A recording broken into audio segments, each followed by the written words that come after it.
اور ہم نے سلیمان کے لیے ہوا کو مسخر کر دیا کہ صبح کی منزل اس کی مہینہ بھر کی ہوتی تھی اور شام کی منزل بھی مہینہ بھر کی ہوتی تھی۔ دیگر معجزات کی طرح اللہ تعالی نے سلیمان علیہ السلام کو یہ معجزہ بھی عطا فرمایا کہ تیز و تند ہوا کو ان کا تابع فرمان بنا دیا۔ آپ اس ہوا کو جس طرح کا حکم دیتے وہ حکم کی تعمیل کرتی، اور اس طرح آپ ایک ماہ کا سفر چند گھنٹوں میں طے کر لیا کرتے تھے۔ داؤد علیہ السلام کو تو اللہ تعالیٰ نے لوہے کی ڈھلائی کا کام سکھایا تھا، جبکہ سلیمان علیہ السلام کو لوہے کی ڈھلائی کے علاوہ تانبے کی ڈھلائی کا فن بھی سکھایا۔ سورہ سبا آیت 12 میں اللہ تعالیٰ فرماتے ہیں، اور ہم نے اس کے لیے تانبے کا چشمہ بہا دیا۔ اس چشمے میں پانی کی بجائے تانبا بہتا تھا، آپ اس سے جو چاہتے بنا لیتے۔ آپ گھوڑوں کو بہت پسند فرماتے تھے، آپ کے پاس بہت سے گھوڑے تھے۔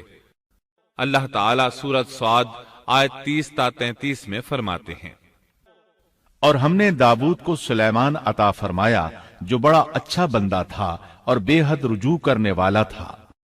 جب ان کے سامنے شام کے وقت تیز رو خاصے کے گھوڑے پیش کیے گئے تو کہنے لگے، میں نے ان گھوڑوں پر اپنے پروردگار کی یاد کو ترجیح دی یہاں تک کہ آفتاب غروب ہو گیا۔ ان گھوڑوں کو دوبارہ میرے سامنے لاؤ۔ پھر تو ان کی پنڈلیوں اور گردنوں پر ہاتھ پھیرنے لگے۔ گھوڑے 20,000 سے زائد تھے۔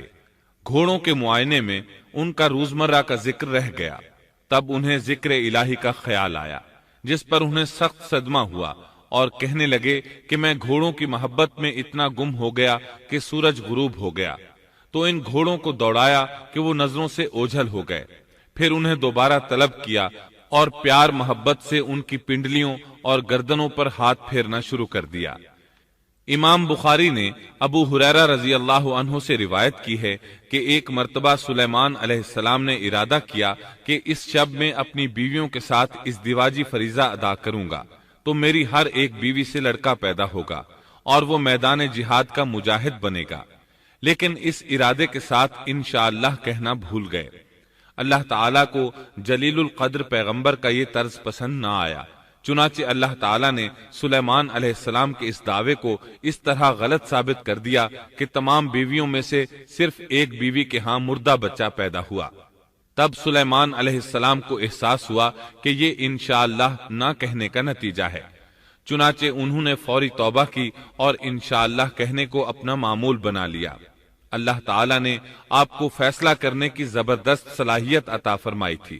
سورۃ الانبیاء آیت 87 میں ہے، اور داؤد اور سلیمان کو یاد کیجئے جبکہ وہ کھیت کے معاملے میں فیصلہ کر رہے تھے کہ کچھ لوگوں کی بکریاں اس میں چر چگ گئی تھیں اور ان کے فیصلے میں ہم موجود تھے۔ ہوا یہ کہ دو آدمی ہمسائے تھے، ان میں جھگڑا ہو گیا۔ ان میں سے ایک کے پاس کھیت تھا، اس میں اس نے فصل بو رکھی تھی، دوسرے کے پاس کچھ بکریاں تھیں۔ بکریوں کا چرواہا رات کے وقت دیوار والے دروازے کو بند کر دیتا تھا تاکہ بکریاں نکل کر فصل کو نقصان نہ پہنچائیں۔ ایک دن وہ دروازہ بند کرنا بھول گیا، بکریاں کھیت میں آ کر چرنے لگیں، فصل خراب ہو گئی۔ دونوں داؤد علیہ السلام کے پاس آئے، اپنا مقدمہ پیش کیا۔ داؤد علیہ السلام قاضی بھی تھے۔ اس وقت سلیمان علیہ السلام کہیں گئے ہوئے تھے۔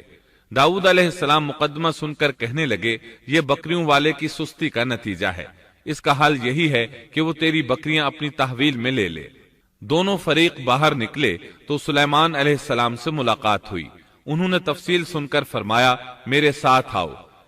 وہ انہیں داؤد علیہ السلام کے پاس لے آئے اور بولے، اس مقدمے کا اس سے بہتر فیصلہ یہ ہے کہ یہ بکریاں زمین والے کو دے دیں اور زمین بکریوں والے کو۔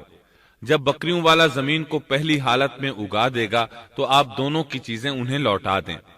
اس دوران کھیتی کا مالک بکریوں کے دودھ سے فائدہ حاصل کرتا رہے گا۔ یہ فیصلہ زیادہ بہتر ہے، اس سے بکریوں والا اپنی بکریوں سے بالکل محروم نہ ہوا اور کھیتی والے کا نقصان پورا ہو گیا۔ یہ فیصلہ آپ کو اللہ تعالیٰ نے سمجھایا تھا۔ اللہ تعالیٰ سورۃ الانبیاء آیت 89 میں فرماتے ہیں، ہم نے اس کا صحیح فیصلہ سلیمان کو سمجھا دیا، ہاں ہر ایک کو ہم نے علم و حکمت سے نوازا تھا۔ بخاری اور مسلم میں ایک حدیث ہے، اس میں اسی قسم کا ایک واقعہ بیان ہوا ہے کہ دو عورتیں اپنا مقدمہ داؤد علیہ السلام کے پاس لائیں۔ دونوں کو اللہ نے ایک ایک بچہ دے رکھا تھا۔ ایک بھیڑیے نے حملہ کر کے بڑی عمر والی کا بچہ چیر پھاڑ ڈالا۔ عورت چالاک تھی، اس نے چھوٹی عمر والی کا بچہ چھین لیا کہ یہ میرا بچہ ہے۔ داؤد علیہ السلام نے دیکھا بچہ بڑی عورت کے پاس ہے تو اس کے حق میں فیصلہ دے دیا۔ سلیمان علیہ السلام نے داؤد علیہ السلام سے اجازت چاہتے ہوئے کہا، کیا میں اس مقدمے کا فیصلہ کر سکتا ہوں؟ انہوں نے اجازت دے دی۔ سلیمان علیہ السلام نے عورت سے کہا، بچہ مجھے دے دو۔ بچہ ہاتھ میں لے کر انہوں نے تلوار نکالی اور دونوں عورتوں سے فرمایا، میں اس کے 2 ٹکڑے کر کے تم دونوں میں برابر برابر تقسیم کرنے لگا ہوں۔ یہ سن کر بڑی عورت بولی کہ ٹھیک ہے، جبکہ چھوٹی عورت مامتا کی وجہ سے چلا اٹھی کہ آپ اسے زندہ رہنے دیں اور اسے دے دیں۔ یہ سنتے ہی سلیمان علیہ السلام بول اٹھے، تو ہی اس کی ماں ہے، جس سے اپنے بچے کے ٹکڑے دیکھنا برداشت نہ ہو سکا، پھر بچہ اسے دے دیا۔ سلیمان علیہ السلام کا ایک تیسرا واقعہ قرآن میں یوں ہے، سورۃ النمل آیت 17 اور 18 میں ہے، اور سلیمان کے سامنے ان کے تمام لشکر جنات، انسان اور پرندوں میں سے جمع کیے گئے، ہر قسم الگ الگ کھڑی کر دی گئی۔ جب وہ چیونٹیوں کے میدان میں پہنچے تو ایک چیونٹی نے کہا، اے چیونٹیوں، اپنے اپنے گھروں میں گھس جاؤ، ایسا نہ ہو کہ بے خبری میں سلیمان اور ان کا لشکر تمہیں روند ڈالے۔ ان تمام لشکروں کو اکٹھا کیا گیا تھا۔ اللہ تعالی نے چیونٹی کی یہ بات سلیمان علیہ السلام کو سنوا دی۔ سورہ نمل آیت 19 میں ہے، اس کی اس بات پر سلیمان مسکرا کر ہنس پڑے اور دعا کرنے لگے کہ اے پروردگار، تو مجھے توفیق دے کہ میں تیری ان نعمتوں کا شکر بجا لاؤں جو تو نے مجھ پر انعام کی ہیں، اور میں ایسے نیک اعمال کرتا رہوں جن سے تو خوش رہے، اور مجھے اپنی رحمت سے نیک بندوں میں شامل فرما۔ آپ کا ایک واقعہ ملکہ بلقیس کے ساتھ پیش آیا۔ سورہ نمل آیت 20 تا 25 میں ہے، آپ نے پرندوں کی دیکھ بھال کی اور فرمانے لگے، کیا بات ہے کہ ہدہد نظر نہیں آ رہا؟ کیا وہ واقعی غیر حاضر ہے؟ یقیناً میں اسے سخت سزا دوں گا یا اسے ذبح کر ڈالوں گا، یا وہ میرے سامنے کوئی معقول وجہ بیان کرے۔ کچھ زیادہ دیر نہ گزری تھی کہ اس نے آ کر کہا، میں ایک ایسی خبر لایا ہوں کہ آپ کو اس کی خبر ہی نہیں، اور میں سبا کی ایک سچی خبر آپ کے پاس لایا ہوں۔ میں نے دیکھا ہے کہ ان کی بادشاہ ایک عورت ہے جسے ہر قسم کی چیز سے کچھ نہ کچھ دیا گیا ہے، اور اس کا تخت بھی بڑا عظیم ہے۔ میں نے اسے اور اس کی قوم کو اللہ تعالیٰ کو چھوڑ کر سورج کو سجدہ کرتے ہوئے پایا ہے۔ شیطان نے ان کے کام مزین کر کے انہیں دکھلا کر سیدھے راستے سے ہٹا دیا ہے، پس وہ ہدایت پر نہیں آتے کہ اسی اللہ کو سجدہ کریں جو آسمانوں اور زمینوں کی پوشیدہ چیزوں کو باہر نکالتا ہے، اور جو کچھ تم چھپاتے اور ظاہر کرتے ہو وہ سب کچھ جانتا ہے۔ ہدہد نے اللہ تعالیٰ کی یہ صفت اس لیے بیان کی کہ یہ اپنی حس کے ذریعے زمین میں پانی والے حصے کا پتہ چلا لیتا ہے۔ سلیمان علیہ السلام کو بھی یہی ہدہد بتایا کرتا تھا کہ پانی کہاں ہے، پھر آپ جنات کے ذریعے پانی نکلواتے تھے۔ یہ اطلاع سن کر سلیمان علیہ السلام حیران ہوئے۔ آپ نے ہدہد سے کہا، ہم ابھی تمہاری بات کی تصدیق کر لیتے ہیں۔ سورہ نمل آیت 27 اور 28 میں ہے۔ سلیمان نے کہا، اب ہم دیکھیں گے کہ تو نے سچ کہا ہے یا تو جھوٹا ہے۔ میرے اس خط کو لے جا کر انہیں دے دے، پھر ان کے پاس سے ہٹ آ اور دیکھ کہ وہ کیا جواب دیتے ہیں۔ آپ نے ایک خط لکھ کر اسے دیا۔ ہدہد وہ خط لے کر ملکہ بلقیس کے محل پہنچا۔ خط اس کے سامنے گرا کر خود دیوار پر جا بیٹھا۔ خط دیکھ کر ملکہ بلقیس نے کہا، وہ کہنے لگی، اے سردارو، میری طرف ایک باوقت خط ڈالا گیا ہے جو سلیمان کی طرف سے ہے، اور جو بخشش کرنے والے مہربان اللہ کے نام سے شروع ہے، یہ کہ تم میرے سامنے سرکشی نہ کرو اور مسلمان بن کر میرے پاس آ جاؤ۔ اس نے کہا، اے میرے سردارو، تم میرے اس معاملے میں مجھے مشورہ دو۔ میں کسی امر کا قطعی فیصلہ جب تک تمہاری موجودگی اور رائے نہ ہو نہیں کیا کرتی۔ ان سب نے جواب دیا کہ ہم طاقت اور قوت والے، سخت لڑنے بھیڑنے والے ہیں، آگے آپ کو اختیار ہے، آپ خود ہی سوچ لیجئے کہ ہمیں آپ کیا کچھ حکم فرماتی ہیں۔ اس نے کہا کہ بادشاہ جب کسی بستی میں گھستے ہیں تو اسے اجاڑ دیتے ہیں اور وہاں کے باعزت لوگوں کو ذلیل کر دیتے ہیں، اور یہ لوگ بھی ایسا ہی کریں گے۔